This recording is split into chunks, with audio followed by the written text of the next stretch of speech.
सागर सुदाम कदम कनिष्ठ अभियंता निरीक्षक इथं कार्यरत आहे।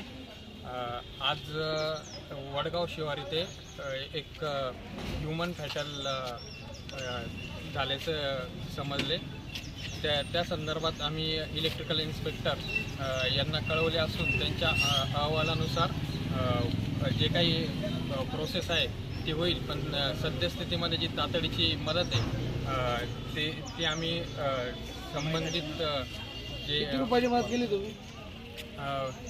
20,000 रुपयाची तातडीची मदत आम्ही त्यांना आता करत आहोत। नंतर EIचा अहवाल आल्यानंतर जी काही प्रोसेस होईल त्यानुसार पुढील मदत त्यांना मिळेल हे आश्वासित करतो। वडगाव शहरातून पेठमध्ये राहणारे जे रहिवासी होते कैलास युवराज पाटील उर्फ गायकवाड हे मिस्त्री काम करत होते आणि ते पाचोरा तालुक्यातल्या दिघी जे शिवार आहे त्या दिघी शिवारामध्ये ते त्या शेत होतं। त्या शेतामध्ये करत असताना जो ताण असतो इलेक्ट्रिक पोलचा त्या पोलला चिपकून आज करण असल्यामुळे ते त्या ठिकाणी चिपकून ते विजेच्या शॉकेने ते वारलेले आहेत, निधन झालेले आहेत। पण महावितरण कंपनी 10 वाजेपासून घटना घडली होती। महावितरण कंपनीला आम्ही तेच सांगत होतो की आम्हाला आंदोलन करायची वेळ न काढा, तुम्ही तातडीने हे प्रपोजल करायला पाहिजे होतं। आता संध्याकाळी 6:30 वाजेपर्यंत मग आता महावितरण कंपनी तातडीची जी मदत असते जी महावितरणकडून दिली जाते ती आता हे कदमजी साहेब आहे, उकलकर साहेब हे सगळे कनिष्ठ अभियंता लोक येऊन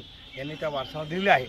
आणि आता त्यांना आम्ही तुमच्या समोरच सांगतो आहे की त्यांनी तात्काळ हे प्रपोजल जे असतं हे डिव्हिजनवरनं त्यांनी AC कडे पाठवायचं असतं जळगावला, आणि ते सर्कलला जर गेलं तर ही तातडीने त्यांना जी पुढची जी मदत आहे ती देखील त्यांच्या वारसांना, कारण की जो मयत आहे ते 47 वयाचे आहेत आणि त्यांना एक मुलगा एक मुलगी आहे आणि त्याबरोबर त्यांची पत्नी आहे, वडील आहे।